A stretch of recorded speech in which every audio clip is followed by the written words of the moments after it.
حضرت ابراہیم ادہم رحمۃ اللہ علیہ۔ ادہم حضرت ابراہیم علیہ رحمۃ اللہ، ان کے والد گرامی کا نام ادم ہے، لیکن کثرت استعمال کی بنا پر ابراہیم بن ادم ثقیل ہے، اس لیے ابراہیم ادم کہہ دیا۔ آپ وقت کے سلطان تھے، شاہی فرمان ہر وقت جاری رہتا اور دنیا تابع رہتی، کر و فر، شوکت و جلالت، دبدبا اور طمطراق ہر وقت قائم رہتا، دور دور تک آپ کے حکم اور فرما روائی کے اثرات ہر وقت سوار رہتے۔ ایک وقت ایسا آیا کہ اس دبدبا اور جلالت حکومت کے ہوتے ہوئے ذکر خدا میں کمی نہ آئی، طلب حق میں فقدان نہ ہوا، دنیا کی عمارت و دولت نے یاد محبوب کی تڑپ میں کمی واقعہ نہ کی۔ پچھلا پیر تھا رات کا، تو آپ شاہی تخت پر بیٹھ کر اللہ اللہ کر رہے تھے، تو چھت پر سے آہٹ آئی، چلنے کی آوازیں آئیں، تو انہوں نے اتنا پوچھا کہ کون ہے چھت پر؟ تو جواب دینے والے نے کہا کہ اس چھت پر اور کوئی نہیں، مسافر ہیں جو اپنے اونٹ تلاش کر رہے ہیں۔ تو اسے اور حیرت ہوئی کہ شاہی محل پر مسافر اونٹ تلاش کرے، حیرت بالائے حیرت۔ تو انہوں نے بڑی جھنجھلاہٹ میں کہا کہ شاہی محل کے چھت پر اونٹ کیسے آ گئے، کون ہو تم؟ اس نے کہا کہ شاہی محل پر، یہ بھی دنیا کا محل ہے، دنیا کے محل پر دنیا کی چیز اونٹ اگر چھت پہ نہیں آتی تو دنیا کی شاہی محل کے اندر دنیاوی تخت رکھا ہوا، اس پر خدا کب ملتا ہے؟ خدا بھی تو اس پر۔ یہ بات تھی کہ تیر بن کر دل میں ترازو ہو گئی۔ یہ پیغام تھا، یہ بات نہیں تھی، نہ یہ کہانی تھی، نہ یہ دنیاوی شور و شغف پر معمور ایک قصہ تھا۔ اپنے سچے طالب کو رہنمائی کا اور مقام وصل اور پہنچنے کا دستور پڑھانے کا پیغام تھا کہ کیسے ملتے ہیں ہم، کہاں ملتے ہیں۔ گویا اس میں پیغام تھا اس اپنے طالب کامل کو کہ جو طلب حق میں مکمل ہو چکا تھا۔ کہ یہ بات سنتے ہی حضرت ابراہیم شاہی تخت، راج و بخت، تاج و دبدبا چھوڑ کر صحرا کی طرف نکل گئے۔ علم نہیں تھا کسی کو کہ شاہ جہاں کہاں گئے۔ یہ وقت کا شاہ تخت و تاج چھوڑ کر گیا کہاں؟ وہ صحرا نوردی کرتے ہوئے، یاد حق کی مستیاں لوٹتے ہوئے، عشق کی تپش میں جلتے ہوئے، یا نام محبوب کی لذتوں میں خود را گم کردہ، قدم بقدم آہیں بھرتے ہوئے گزرتے گئے، اور آخر دریا کے کنارے بڑے اطمینان کے ساتھ بیٹھ کر حسب معمول یاد حق کی مستیاں روح میں سمیٹنے لگ گئے۔ صحرا چھوڑا، دریا کے کنارے پہنچے، وہیں فقیر نے اپنی کٹیا بسا لی۔ کام کیا تھا؟ سوئی تھی، دھاگا تھا، کپڑوں کے مختلف رنگوں کے ٹکڑے تھے، اور وہ سینہ شروع ہوئے کہ تاکہ وہی توشک بنے، وہی لحاف بنے، وہی سرانہ بنے، اور وہی آرام کا ذریعہ بنے، گدڑی تیار کرنے لگے۔ اچانک ایک انہی کی جماعت کا، انہی کے حکومت کا، انہی کے مدبرین مملکت کا ایک امیر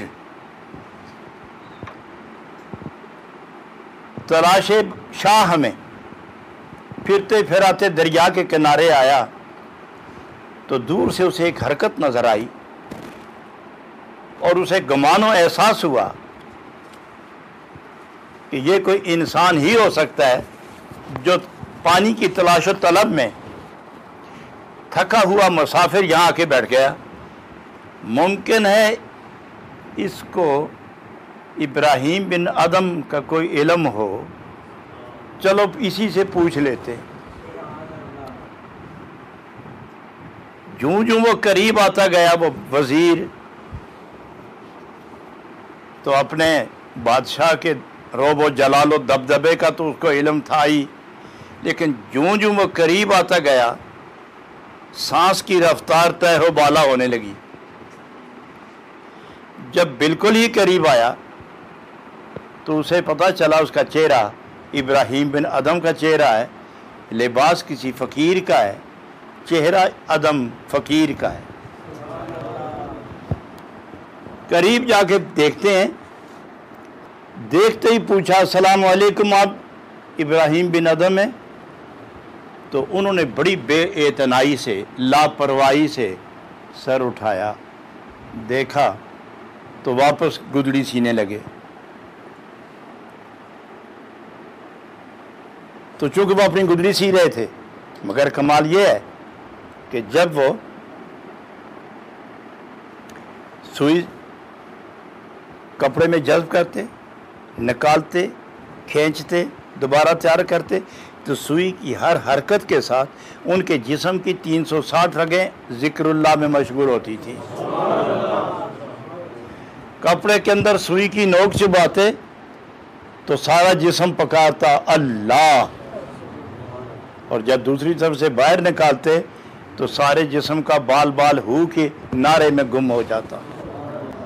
جو ہی اس وزیر نے اپنے شاہ کو پہچانا تو وہ اتنا جھک گیا کہ دیکھنے والا یہ سمجھے کہ سجدہ کر رہا ہے۔ لیکن اس دور میں شاہی رواج اور دستور یہ ہوا کرتا تھا کہ جو لوگ شاہ وقت کو ملنے جاتے وہ تین دفعہ سر کو اتنا جھکاتے کہ دیکھنے والا اسے گمان ہوتا کہ سجدہ ہو رہا ہے، لیکن یہ شاہ کی تعظیم تھی، شرعاً ناجائز، لیکن اس نے اس طرح کیا۔ تو آپ نے اسے جب غور سے دیکھا تو فرمایا تم کہاں آ گئے؟ تو حضرت شیخ نے پوچھا تم کہاں آئے، کیسے آئے، کیوں آئے؟ اس سے سوال کر کے پھر گودڑی سینے میں مصروف ہو گئے۔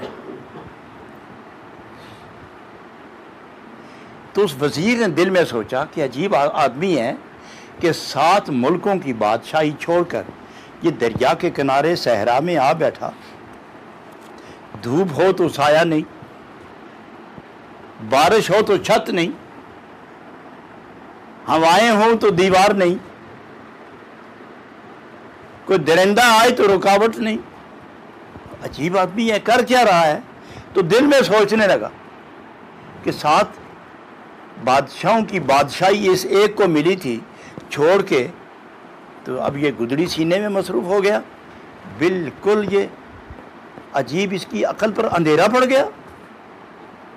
وزیر اپنے وہم و گمان کی دنیا میں گم ہو کر اس کے متعلق از خود فیصلے تلاش کرنے لگا کہ عقل کیا جواب دیتی ہے۔ اب جناب رومی فرماتے ہیں کہ نگاہ اٹھائی ابراہیم بن ادم نے تو اس اپنے وزیر کے چہرے پر نگاہ رکھتے ہوئے اس کے دل کے اندر جتنے خیالات اور احساسات تھے اور جو نمودار ہو رہے تھے اور جو ابھی احساسات شبہات و خیالات میں ڈلنے لگے تھے، سب حضرت ابراہیم بن ادم نے اس کے چہرے پر پڑھنے شروع کر دیے اور ایک ایک وہم و وسوسے کا جواب دینے لگے کہ ساری دنیا آپ کا انتظار کر رہی ہے اور آج تک کتنا عرصہ ہو گیا اس تخت پر کوئی براجمان نہیں ہوا، کوئی وقت کا حاکم مقرر نہیں ہوا، کسی کو شاہ کا تاج پہنا کر شاہی دبدبے اس کے سپرد نہیں ہوئے، آپ کا انتظار کر رہا ہے سارا زمانہ، ساری مملکت، ساری رعایا اور تاج و تخت آپ کے انتظار کے لیے دل ہاتھ میں پکڑ کر بے قرار بیٹھا ہے۔ تو بادشاہ نے کیا کیا؟ شیخ نے بہت سمجھایا، اسے نہ سمجھا تو شیخ نے اس طرح کیا کہ وزیر میں چلتا ہوں لیکن عورتوں پر، مردوں پر، امیروں غریبوں پر، تندرستوں بیماروں پر، آزاد اور پابند بجولاں پر میرا حکم چلتا ہے، لیکن اگر کھڑے ہو کے میں بیل کو کہوں کہ پیچھے ہو جاؤ، مان لے گا؟ نہیں۔ میں گھوڑے کو کہوں کہ آگے آؤ، مان لے گا؟ نہیں۔ تو میں درخت کو کہوں کہ سایہ کرو، ابر کو کہوں کہ سورج کے سامنے آؤ کہ سایہ ہو جائے، تو مان لے گا؟ نہیں۔ تو فرمایا ایسی حکومت جو اتنی محدود ہو جائے کہ بغیر چند انسانوں اور چند غلاموں کے کوئی نہ سننے پائے، ایسی حکومت کی ضرورت کیا ہے؟ لو میں تمہیں بتاؤں کہ تم سب کو چھوڑنے کے بعد رب سے یاری نے مجھے کون سی دولت، مجھے کون سی حکومت عطا کی ہے، اب میں تمہیں اس کا بھی نظارہ کراؤں۔ تو شیخ نے گدڑی میں سے سوئی نکالی اور دریا میں پھینکی اور فوراً حکم دیا، بآواز بلند کہا، بآواز بلند کہا، اے دریا میں رہنے والی مچھلیوں، مجھے اپنی سوئی چاہیے، میں مچھلیوں سوئی لا کے دو۔ تو کئی ہزار مچھلیاں سونے کی سوئیاں منہ میں رکھے ہوئے دریا سے باہر آ گئی۔ تو آپ نے جب غور سے دیکھا کہ سب کے منہ میں سوئیاں ہیں مگر سونے کی سوئیاں ہیں، تو میری سوئی تو سونے کی نہیں تھی، وہ تو لوہے کی سوئی ہے۔ تو آپ نے ارشاد فرمایا مجھے یہ سوئیاں نہیں چاہیے، ایک تو اس کا استعمال ناجائز ہے، سب واپس چلی جاؤ، میری سوئی تلاش کر کے لاؤ، وہ کہاں ہے؟ یہ اعلان سننا تھا کہ سب مچھلیاں واپس ہو گئی اور ساری کی ساری پھر دوبارہ آئیں ایک جلوس کی شکل میں، تو ایک کے منہ میں وہی لوہے کی سوئی موجود تھی، تو اس کو پہنچانے کے لیے مچھلیوں کا ایک لشکر آیا اور بادشاہ کے ابراہیم بن ادم کی خدمت میں وہ سوئی رکھ کر واپس ہو گئی۔ اب شیخ ابراہیم بن ادم رحمۃ اللہ علیہ نے اپنے وزیر کی طرف رخ پھیرا، یہ بہتر ہے، اس کو وہ ملک حقیر ہے، وہ ملک حقیر ہے، وہ محدود ہے جو اب حکومت ملی ہے، جہاں جہاں رب کی حکومت ہے وہیں تک میری پہچان و عرفان کا سلسلہ جاری ہے، میں جدھر جاؤں اپنی مملکت کی حدود سے باہر نکلوں تو پہچانے کوئی نہ، حکم دوں تو مانے کوئی نہ، مانگوں کوئی شے تو دے کوئی نہ، اور اب جو میں خدا کا ہو کر خدا کی کائنات میں پھرتا ہوں، جہاں جاتا ہوں سب پہچانتے ہیں، جس کو کچھ کہتا ہوں وہی حکم مانتے ہیں۔